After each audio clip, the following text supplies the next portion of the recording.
어버이 주일 우리 함께 이렇게 지키게 된 것 하나님께 감사드립니다. 부모님의 은혜와 사랑을 기억하는 그런 주일이죠. 본래는 어머니 날이었습니다. 그런데 어버이날이라고 바뀌게 되었습니다. 단순히 아버지를 첨가한 그런 의미만 있는 건 아니라고 생각이 듭니다. 부모님들의 사랑만이 아니라 가정에 대한 책임의 의미가 여기에 들어있지 않나 그런 생각을 하게 됩니다. 5월달을 특별히 가정의 달로 선정한 이유도 여기에 있는 것이죠.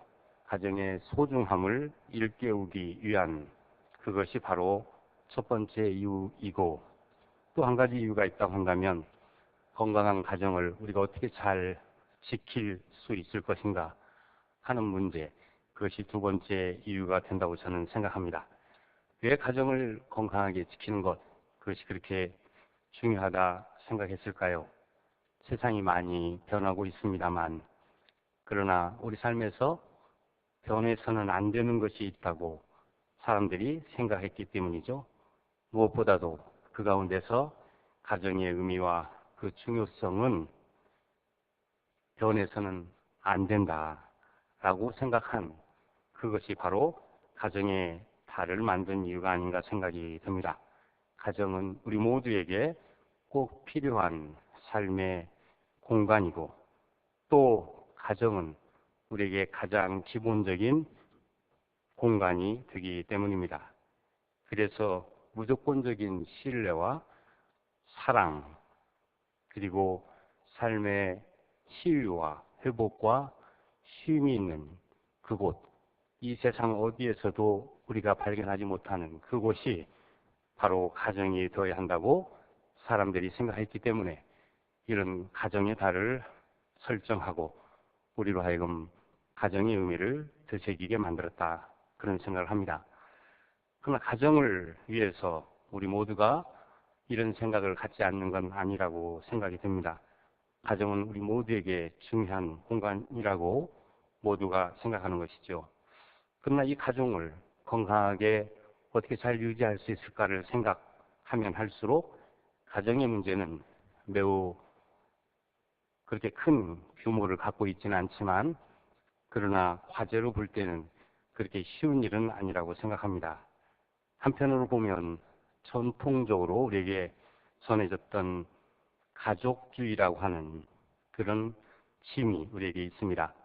이것은 한마디로 하면 어떤 일방성에 의해서 지배당했던 인간관계의 어떤 일방성을 대표하는 그런 문제를 좀 안고 있는 그런 주제가 될 수 있을 것입니다. 그러나 또 한편에 이 가정의 문제는 여러 가지 상이한 가족들 간의 관계의 문제가 또 그 안에 내포되어 있습니다. 우리는 이것을 다양한 관계라고 말할 수 있을 것입니다. 일방성을 넘어서면서 또한 그 관계들의 다양성을 창조적인 어떤 삶으로 가져오는 것, 이것이 바로 가정을 건강하게 지키는데 매우 중요한 요인이 되지 않나 그런 생각을 하는 거죠. 그러나 세상이 너무 급변하게 되면서 우리는 오늘날 그 어느 곳보다도 가정이 심한 상처를 입고 있는 그런 시대를 살고 있습니다. 이것이 오늘날 우리 모두를 어렵게 만드는 이유 중에 하나가 아닌가. 많은 부모님들이 자녀에 대해서 많은 투자를 하고 있고, 또 예전에 비해서 우리의 삶의 그 물질적 기반이 훨씬 나아졌고, 또 예전보다도 훨씬 간소해진 핵가정을 통해서 우리가 삶을 영위하고 있지만, 그러나 이상하게 이 가정 안에서 진정한 사랑과 대화와 소통이 잘 이루어지고 있지 않은 바로 여기에 오늘날 가정의 위기가 있지 않나. 그래서 많은 사람들은, 특별히 신앙을 가진 우리 기독인들은 이 가정 문제를 하나의 사역의 주제로 삼고 있습니다. 흔히 사람들이 많이 하고 있는 가정 같은 교회, 교회 같은 가정이라는 표현은 바로 이런 문제의식을 가지고 만들어낸 표현 아닌가 하는 생각을 하게 됩니다.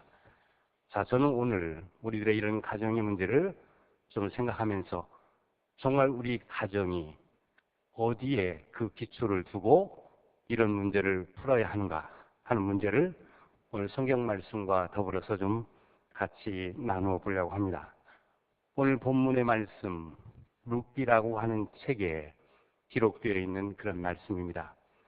여러분 재밌지 않습니까? 룻기라고 하는 한 여인의 이름이 성경책의 제목이 되었다. 이게 얼마나 큰 의미를 부여한 겁니까? 그렇다고 해서 우리가 생각해 보면 룻기가 대단한 예언자도 아니고 그가 또 하나님 신앙에 있어서 또 새로운 길을 개척한 그런 여인도 아니었습니다. 그런데 성경은 이상하게 이 룻기라고 하는 이 여인을 책의 제목으로 삼음으로써 우리에게 뭔가 새로운 깨달음을 주고 있다. 그런 얘기입니다. 그렇다고 해서 우리가 이 책의 내용을 읽어보면 그 내용이 뭐 대단한 내용으로 채워져 있는 그런 건 아닙니다. 한마디로 어느 한 가정에서 일어났던 매우 훈훈한 그런 이야기를 담고 있는 책, 그것이 바로 룻기라고 하는 책이죠. 특별히 이 내용 가운데서 남편과 자식을 잃었던 한 가정, 그래서 한 시어머니가 2명의 며느리들을 데리고 과부가 되어서 그 어려운 삶을 돌파해가는 그런 이야기를 담고 있는 그 이야기, 그것이 바로 이 룻기라고 하는 책의 근본 내용입니다. 그래서 어떤 사람은 이 책은 어떤 신앙적인 의미를 따지기 전에 하나의 고결한 과부의 정절을 보여주는 그런 책이다. 이런 말로 이 책의 의미를 부여하고자 했습니다. 그런데 저는 단순히 만약 이것이 새 과부 그리고 나중에 한 과부가 떠나고 난 다음에 시어머니와 룻이라고 하는 이 두 과부가 만들어냈던 한 평범한 이야기라고 한다면 절대로 이런 이야기가 우리 성경책의 한 제목을 가지고 등장하지 않았을 거라고 저는 생각합니다. 여기는 뭔가 우리가 깊이 생각해야 하는 어떤 신앙의 깊은 진리가 있기 때문에 이 룻기의 이야기가 성경의 중요한 이야기가 된 것이죠. 우리가 잘 아는 것처럼 내용이 이렇습니다. 사사 시대가 이스라엘 역사, 왕정이 시작되기 전에 이스라엘 역사 속에 서 있었던 시대입니다. 예전에는 사사 시대라고 그랬지만 요즘에는 이것을 판관 시대라고 얘기를 하는 거죠. 왕이 없이 200년간 나라를 이끌어갔던 시대, 이스라엘 역사 속에서 하나님을 왕으로 모시고 살면서 여러 가지 많은 시험을 거쳤던 그런 시대, 이 시대가 바로 판관 시대, 사사 시대입니다. 근데 어느 한 가정에 두 아들을 가진 한 유대인 가족이 기근이 생겨서 이제 이방 땅인 모압 지방에 가서 살게 되는 일이 생겼습니다. 기근이 생겼으니까 이스라엘 안에서는 먹고 사는 것이 쉽지가 않았죠. 그래서 살 길을 찾아서 이웃나라 이방 땅 모압으로 갔던 것입니다. 그런데 거기서 뭔가 좀 살만하니까 갑자기 남편이 어느 날 비명 행사하게 되고 또 그렇게 해서 두 아들이 그 지역에서 얻었던 그 며느리들과 함께 생활하는 가운데서 두 아들마저도 죽게 되는 그런 불상사를 이 가정이 겪게 됩니다. 이제 살아갈 희망이 굉장히 사라진 그런 상황, 새 과부만 남게 된 한 가정, 얼마나 미래가 막막했겠습니까? 그런데 어느 날 어려운 삶을 살고 있던 이 가정에 한 소식이 들려옵니다. 오히려 자기네가 살았던 이 시어머니의 고향인 이스라엘이 풍년이 왔다는 이야기입니다. 그래서 양식이 풍부한 그런 땅이 되고 있다. 이런 얘기를 듣고는 시어머니가 이제 다시 고향으로 돌아갈 그런 채비를 합니다. 그런데 마음이 걸렸던 것이 바로 두 며느리였습니다. 그래서 시어머니는 두 며느리를 앞에 놓고 이제 우리 각자가 자기 살 길을 좀 찾아갔으면 좋겠다. 그러니까 너희들도 너희 고향으로, 너희 어미 집으로 돌아가서 새로운 삶을 시작하는 게 어떻겠니? 만약에 내가 나이가 좀 젊다고 한다면 다시 결혼을 해서 혹시라도 후사 아들을 두게 된다면 그렇다면 그 아들을 며느리에게 줄 수 있는 이스라엘 법에 따르면 그런 게 가능하겠지만 이제는 나이도 들고 또 내가 이제 어쩌다가 아들을 얻게 된다고 해도 그 아들이 너무 어릴 텐데 그 아들이 클 때까지 너희가 기다리면서 산다는 것 이것은 너무나 무의미하다. 그러니까 이제 어머니 집으로 돌아가라. 그런 이야기를 두 며느리한테 했습니다.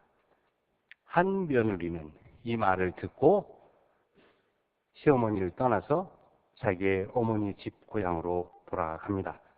그런데 오늘 성경에 보니까 그중 한 며느리인 룻이라고 하는 여인이 끝까지 시어머니를 모시고 살겠습니다.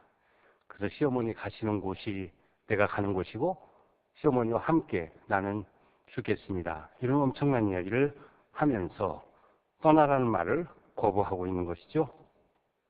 그런데 뜻밖의 이런 어떤 간청 때문에 시어머니인 나오미가 룻을 데리고 고향에 돌아왔는데 거기에서 또 아주 좋은 일이 생겨가지고 나중에 룻이 새로운 남편을 얻게 되고 행복하게 잘 살았다. 뭐 그런 얘기예요. 좀 싱겁죠?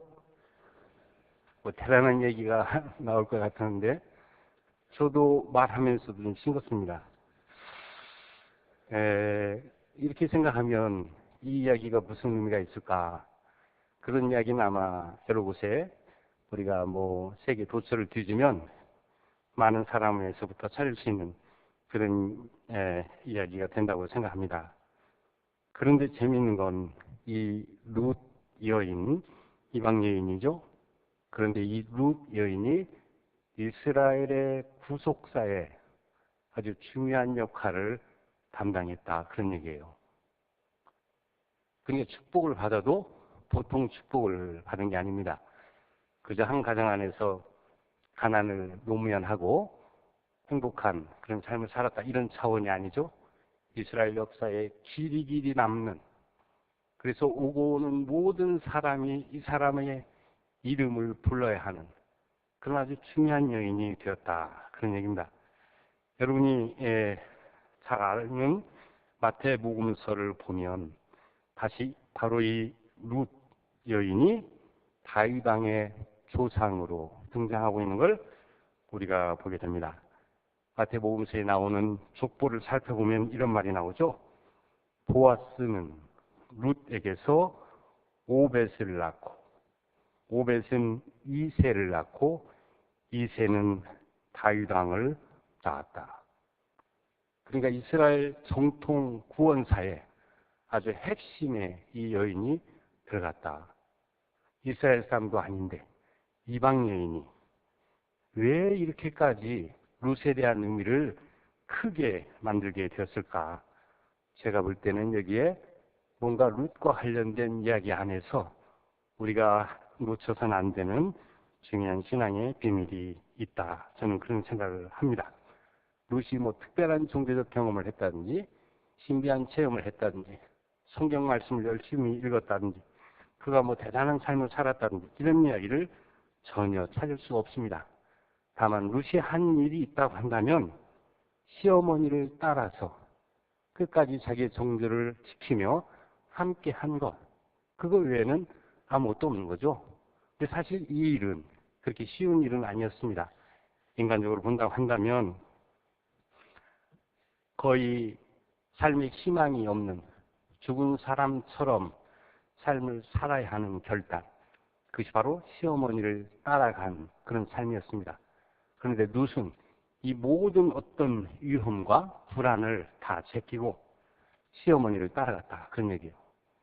왜 따라갔을까? 한편으로 생각하면 루시라는 여인이 너무 착하고 순진했기 때문에 그래서 결단을 못 내리고 미적거리다가 시어머니를 따라간 거 아니냐 이렇게 생각할 수도 있습니다.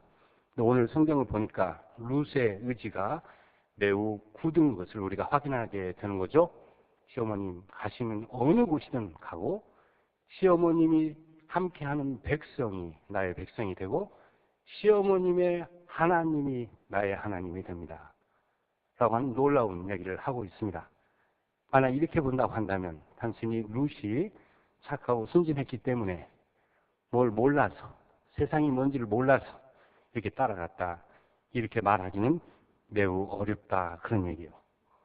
근데 저는 이 이유를 이렇게 찾다가 뜻밖에도 룻이 했던 바로 저 고백, 시어머니의 하나님이 나의 하나님입니다 라고 하는 이 대목에서 룻과 관련된 이야기에 아주 깊은 의미를 찾을 수가 있었습니다. 물론 룻도 이방 지역에 살았기 때문에 나름대로 자기가 알고 있는 신이 있었으리라고 생각이 듭니다. 그렇기 때문에 시집은 왔지만 시어머님이 믿고 있는 이스라엘의 야훼 하나님 신앙을 갖는다는 건 그렇게 쉬운 일이 아니었겠죠. 특별히 당시는 다종교 사회였기 때문에 어느 한 신만을 섬기고 산다는 것 그렇게 간단한 일이 아니었습니다. 그런데 이상하게 시어머니와 사는 삶을 통해서 룻은 하나님 신앙에 오게 되는 그런 어떤 놀라운 변화를 경험했다. 그런 얘기예요. 오늘 우리 성경은 이 말씀 외에는 다른 무엇도 제공하고 있지 않기 때문에 룻이 했던 이 신앙 고백의 의미를 우리가 좀 생각하는 것, 거기에서 바로 룻이 받았던 어떤 축복을 우리가 생각해 볼 수 있다고 저는 생각합니다. 상황과 조건을 보면은 절대 시어머니와 함께 있는 것 자체 이것은 의미가 없는 그런 삶이었습니다. 결혼 한번 잘못해서 남편을 잃은 것도 큰 일인데 이제 과부 시어머니를 함께 모시고 산다라고 하는 것 또 과부의 처지로서 이것은 쉽지 않은 그런 상황이기 때문이죠. 그러니까 상황과 조건을 따진다면 룻이 선택했던 저 삶은 어떤 큰 깨달음이 없이는 저는 불가능했다고 생각합니다. 그렇기 때문에 룻은 단순히 착하고 순진했기 때문에 시어머니를 따라간 게 아니라 바로 시어머니와의 삶 속에서 무언가 새로운 걸 경험했다 그런 얘기예요. 비참한 현실 속에 있었지만 그 모든 비참한 현실을 뛰어넘게 만드는 어떤 삶의 의미를 바로 시어머니와 함께하는 삶 속에서 발견했다 그런 얘기입니다. 무슨 얘기일까요?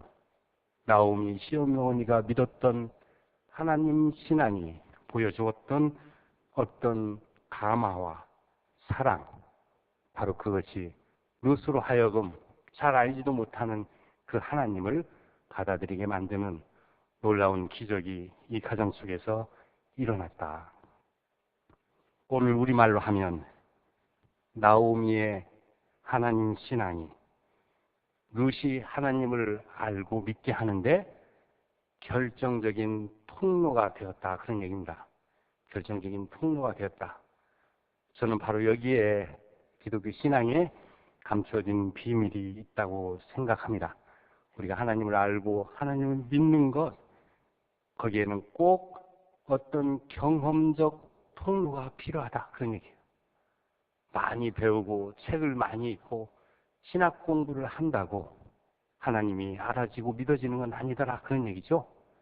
제1차적으로 중요한 것, 그것은 누군가를 통해서 하나님을 간접적으로 경험하는 그 일이 필요한데 바로 룻은 시어머니를 통해서 그 하나님을 간접적으로 경험하는 그런 어떤 놀라운 축복을 받았다 그런 얘기입니다.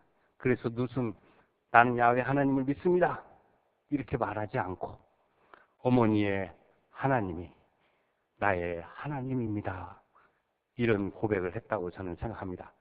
만약 주체적으로 뭔가 자신의 노력을 통해서 어떤 깨달음을 얻고 신앙을 가졌다고 한다면 그렇습니다. 나는 이제 하나님을 믿습니다. 혹은 자신이 했던 어떤 종교적 경험 관련해서 하나님을 알게 되었다고 한다면 자신을 주체로 한 믿음의 고백이 주어졌을 것입니다.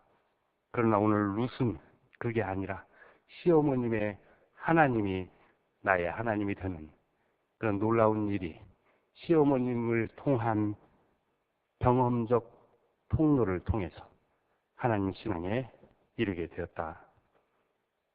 하나님은 볼 수 없는 분이기 때문에 모든 사람에게 해당되는 신앙이 시작되는 가장 감추어진 비밀을 이 룻 이야기가 우리에게 전해진다. 그런 얘기입니다. 만약 가정의 날을 맞이하면서 우리가 이 룻 이야기를 우리에게 적용시킨다면 무슨 얘기가 될까요? 우리 모두는 단순히 하나님을 믿을 뿐만 아니라 믿지 않는 사람을 위해서 신앙의 경험적 통로를 제공해야 된다. 그런 얘기입니다. 우리가 뭐 대단한 존재라서가 아니라 약하고 부족하고 능력이 많지 않지만 우리가 하나님을 믿게 되면 우리도 모르는 사이에 우리 신앙의 힘이 우리로 하여금 다른 사람에게 통로의 역할을 하게 되는 그런 놀라운 힘을 준다. 그것이 바로 룻기 이야기가 우리에게 보여주는 아주 중심의 메시지라고 저는 생각합니다. 가정의 달, 부모님이 하나님을 잘 믿어야 하는 이유가 저는 여기에 있다고 생각합니다. 오늘 부모가 되었다고 해서 꽃도 달아주고 축하도 받았습니다만 단순히 꽃의 의미, 축하의 의미는 그냥 좋은 것으로 끝날 수만은 없는 거죠. 우리에게 더 좋은 신앙의 길, 신앙의 삶을 보여주기를 원하는 그런 어떤 책임성의 의미가 이 안에 있다고 생각이 되기 때문입니다. 우리 시대에 많은 것들이 변하고 있기 때문에 여러 가지 과제가 있다고 저는 생각합니다. 그러나 정말 중요한 것, 우리가 새롭게 만들어낸 무엇, 제도든 질서든 가정이든 간에 그 안에 더 중요한 것은 무엇을 채우느냐 하는 것이라고 저는 생각합니다. 우리 새로 변화되는 가정의 틀, 그러나 그 안에 정말 중요한 것, 어떤 의미 있는 것을 그 안에 채울 수 있을까? 만약 이것을 채울 수 없다고 한다면 우리 삶은 매우 공허할 수밖에 없다고 저는 생각합니다. 그렇기 때문에 우리의 물질적인 풍부나 우리의 좋은 외적인 질서나 체제에도 불구하고 정말 더 중요한 것은 그 안에 뭔가 의미 있는 걸 채우는 것인데 이 의미를 채우는 문제와 관련해서 하나님 신앙은 가장 중요한 요소가 된다고 저는 믿습니다. 인간의 내적 의미를 찾는 문제에 대한 신앙적 대답, 그것이 바로 하나님이고 하나님을 믿는 것이기 때문이죠. 의미 있는 삶과 관계는 이런 하나님에 대한 신앙 속에서만 비로소 우리에게 주어질 수 있기 때문이고, 특별히 우리가 하나님을 믿기 때문에 부족하지만 낯설은 사람과의 관계에서도 소통하고 뭔가 새로운 삶을 함께 꿈꾸는 그런 용기가 저는 주어진다고 생각합니다.